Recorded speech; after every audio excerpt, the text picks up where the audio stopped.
안녕하세요. 오늘 여러분과 함께 좀 깊게 파고들 자료는요. 돈이 망가졌다 이렇게 진단하는 유튜브 영상 녹취록입니다. 네, 전 세계 160개가 넘는 통화 가치가 막 떨어지고 저축이나 임금 가치는 희석되고 부는 점점 소수에게 몰린다. 뭐 이런 현상을 지적하는데요. 도대체 왜 이런 일이 벌어지는 걸까요? 그리고 혹시 대안은 없을까요? 이 자료 보면서 같이 한번 이야기 나눠보겠습니다. 네. 그 린 알든이라는 분석가의 시각을 담은 자료인데요. 현재 금융 시스템의 어떤 근본적인 문제점부터 시작해서 돈의 역사, 또 은행 시스템이 어떻게 돌아가는지, 결함은 뭔지, 그리고 대안으로 제시되는 비트코인까지 꽤 넓게 다루고 있어요. 여러분께서 보내주신 이 자료를 통해서 지금 금융 시스템이 어떤 상태인지 좀 짚어보고 미래는 어떨지 같이 고민해보는 시간이 되면 좋겠습니다. 네, 흥미롭네요. 아니, 근데 기술은 계속 발전하는데 왜 우리는 점점 더 살기 팍팍해지는 느낌일까요? 자료로 보면 지금 금융 시스템 어디가 문제라고 하는 건가요? 핵심 문제 중 하나로 지적하는 게 바로 그 지속적인 통화량 팽창입니다. 중앙은행이 계속 돈을 찍어내잖아요. 네네. 그러면서 이제 인플레이션이 생기고 결국 우리가 가진 돈의 실제 가치, 그러니까 구매력이 자꾸 떨어지는 거죠.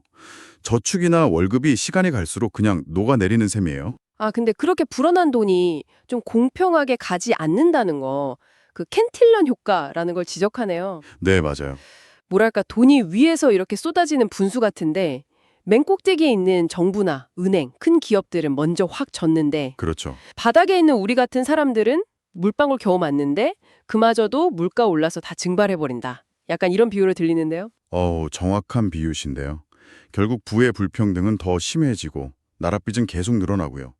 사실 기술이 발전해서 생산성이 좋아지면 물건값은 내려가요 정상이잖아요. 그렇죠. 싸져야죠. 근데 중앙은행이 일부러 물가 상승 목표 같은 걸 정해놓고 계속 돈을 푸니까 오히려 물가가 오르는 이런 모순이 생긴다는 겁니다.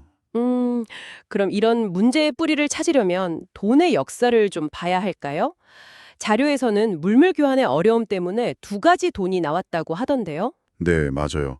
하나는 이제 금이나 은처럼 그 자체로 희소하고 가치가 있는 상품화폐였고요. 다른 하나는 사회적인 신뢰나 약속, 예를 들면 외상장부 같은 신용화폐였죠. 본질적으로 보면 돈이라는 게 가치를 저장하고 이렇게 주고받는 일종의 장부 시스템인 셈인데요. 상품화폐는 자연의 희소성이 그 장부를 관리해 준 거고, 신용화폐는 뭐랄까 인간이나 어떤 기관의 신용이 그 장부를 관리한 거죠. 아, 은행 시스템은 그럼 이 신용화폐 간영에서 나온 거군요. 옛날 중동의 하왈라처럼 금 없이 증서만으로 멀리 돈을 보낼 수 있게 됐고 이게 유럽 은행으로 이어졌다. 그렇습니다. 근데 여기서 이제 결정적인 문제가 생겨요. 바로 부분 지급 준비 제도라는 건데요. 아, 네, 들어본 것 같아요. 은행이 실제로 금고에 가지고 있는 금보다 훨씬 많은 액수의 예금 증서를 발행하는 방식이에요. 모든 사람이 동시에 돈 찾으러 오진 않겠지? 이런 가장 하에서요. 실제 가진 돈의 일부만 남기고 나머지는 대출 같은 걸로 굴리면서 사실상 없는 돈을 만들어내는 시스템인 거죠. 와, 그거 약간 좀 아슬아슬하게 들리는데요. 평소엔 괜찮다가도 무슨 위기가 와서 너도 나도 돈 찾으러 가면, 그러니까 뱅크런이 오면 그냥 무너질 수도 있는 구조네요. 바로 그 지점이 이 시스템의 본질적인 불안정성입니다. 그래서 중앙은행이 생긴 거고요. 이런 불안정성을 좀 관리하고 또 정부에 돈 필요할 때 지원도 해주고 화폐 발행은 독점하고 위기 터지면 돈 풀어서 시스템 붕괴는 막는데 그 대가는 결국 장기적으로 화폐 가치가 떨어지는 걸로 나타나는 경향이 있죠. 글로벌 금융 시스템도 쭉 변해왔고요.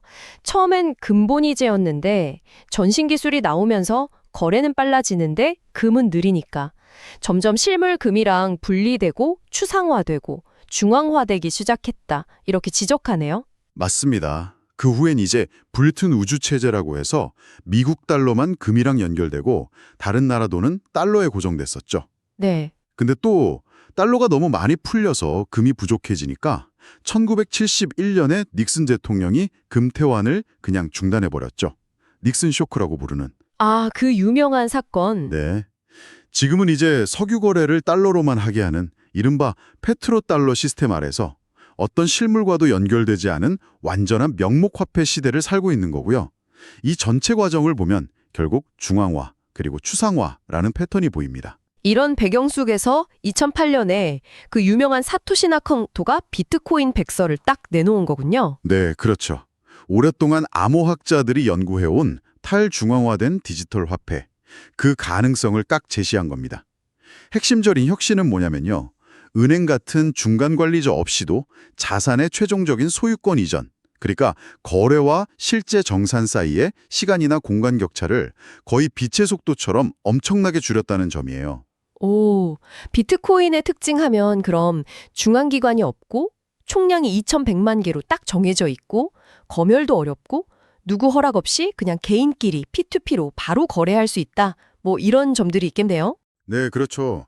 그래서 실제로 인플레이션이 엄청 심하거나 자본 통제가 있는 나라 사람들한테는 국경 넘어서 가치를 좀 보존하고 옮기는 실질적인 수단으로 쓰이기도 하고요. 그럼 앞으로는 어떻게 될까요? 자료에서는 두 갈래길을 보여주던데요. 하나는 CBDC, 그러니까 중앙은행이 만드는 디지털 화폐처럼 더 중앙화되고 토제되는 시스템. 다른 하나는 비트코인처럼 탈중앙화된 오픈소스 기술. 네, 결국은 돈이라는 공동의 장부를 누가 또 어떻게 관리할 거냐, 이 근본적인 질문으로 돌아가는 것 같아요.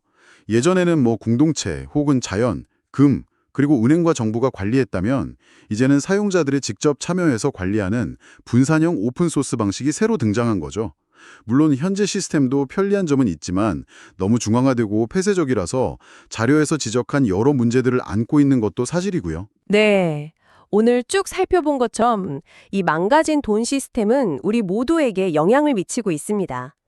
비트코인 같은 기술이 정말로 대안이 될 수 있을지 이건 좀 더 지켜봐야 할 문제겠죠. 여기서 한 걸음만 더 나아가서 여러분께 이런 질문을 던져보고 싶습니다. 만약 여러분이 직접 이 돈이라는 장부의 규칙을 새로 설계할 수 있다면 어떤 원칙을 가장 중요하게 생각하시겠어요? 거래의 편리성일까요? 아니면 내 자산 가치의 안정성일까요? 그것도 아니면 어떤 외부 통제로부터의 자유일까요? 아마 이 질문에 대한 여러분 각자의 답이 어쩌면 미래 금융 시스템이 어떤 모습이 될지 결정하는 데 중요한 실마리가 될지도 모르겠습니다.